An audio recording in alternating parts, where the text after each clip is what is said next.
بسم اللہ الرحمن الرحیم الحمد للہ رب العالمین والصلاة والسلام على سید المرسلین خاتم النبیین محمد وآلہ وصحبہ اجمعین ومن تبعهم بإحسان ودعا بدعوتهم واستنى بسنتهم إلى يوم الدين اما بعد فاعوذ باللہ من الشیطان الرجیم بسم اللہ الرحمن الرحیم ضربت علیہم الذلة اینما ثقفوا الا بحبل من اللہ وحبل من الناس وباءوا بغضب من اللہ وضربت علیہم المسکنہ ذلك بأنهم كانوا يكفرون بآيات الله ويقتلون الأنبياء بغير حق ذلك بما عصوا وكانوا يعتدون. وقال النبي صلى الله عليه وسلم مثل المؤمنين في توادهم وتعاطفهم وتراحمهم كمثل الجسد الواحد إذا اشتكى منه عضو تداعى له سائر الأعضاء بالحمى والسهر. میرے نوجوان دوستوں اور بزرگوں، بیت المقدس تین عظیم الشان اس وقت دنیا کے اندر مذاہب ہیں جن مذاہب کو آسمانی مذہب کہا جاتا ہے. تینوں مذاہب کے اندر اس کی بہت بڑی اہمیت ہے. ایک تو مسلمانوں کے نزدیک بیت المقدس کی بہت بڑی اہمیت ہے. حضور صلی اللہ علیہ وسلم جب مکے سے مدینہ ہجرت کر کے چلے گئے تو 17 مہینے تک اس مسجد کا رخ کیا، مسجد اقصیٰ کا، بیت المقدس کا. اور حضور صلی اللہ علیہ وسلم کا جب آخری زمانہ تھا اس وقت اللہ کے نبی صلی اللہ علیہ وسلم نے ایک لشکر کو بھیجا حضرت اسامہ رضی اللہ عنہ کی عمارت میں، اور ان سے کہا فلسطین کو فتح کرنا ہے. اللہ کی طرف سے منظور نہیں تھا اس وقت فتح ہونا، لہذا فتح نہیں ہو سکا، بعد میں فتح ہوا. یہ وہ مسجد ہے مسجد اقصیٰ. روایت میں آتا ہے جو اس مسجد میں نماز پڑھتا ہے، بعض روایت میں 250 نمازوں کا ثواب ملتا ہے، اور بعض روایات میں 500 نمازوں کا ثواب ملتا ہے. نماز پڑھنے والے کے لیے اللہ کے نبی صلی اللہ علیہ وسلم کے حدیث میں ثابت ہے کہ اللہ تعالیٰ اس کے گناہوں کو معاف کرتا ہے. اسلام کے اندر جن 3 مساجد کی طرف سفر کرنے کا حکم ہے اس میں ایک تو حرم مکہ، اور دوسرے حرم مدینہ، اور تیسرے مسجد اقصیٰ. یہ وہ مسجد ہے مسجد اقصیٰ جہاں پر ابراہیم علیہ السلام نے ہجرت کی، حضرت لوط علیہ السلام نے ہجرت کی، اور اس مسجد کو کہا گیا روئے زمین میں دوسرے نمبر پر تعمیر ہونے والی مسجد. ایک حدیث میں اللہ کے نبی صلی اللہ علیہ وسلم سے پوچھا گیا کہ سب سے پہلی مسجد کون سی قائم ہوئی؟ اللہ کے نبی صلی اللہ علیہ وسلم نے فرمایا مسجد حرام. پھر پوچھا گیا کہ اس کے بعد کون سی مسجد قائم ہوئی؟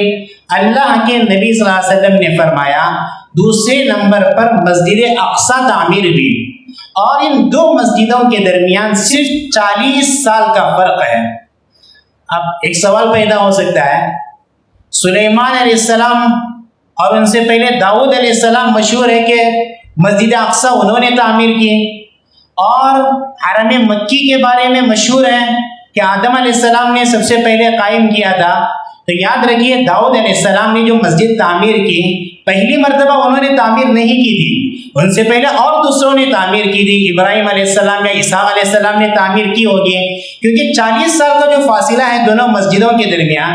حالانکہ آدم علیہ السلام اور حضرت داؤد علیہ السلام کو کئی ہزار سال کا فاصلہ ہے. حضرت لوط علیہ السلام نے وہاں پر ہجرت کی، قرآن نے فرمایا وَنَجَّيْنَاهُ وَلُوطًا إِلَى الْأَرْضِ الَّتِي بَارَكْنَا فِيهَا لِلْعَالَمِينَ. حضرت موسیٰ علیہ السلام نے اپنی وفات کے وقت دعا کی تھی کہ یا اللہ میری وفات بیت المقدس کے قریب فرما دے. بیت المقدس کیا چیز ہے؟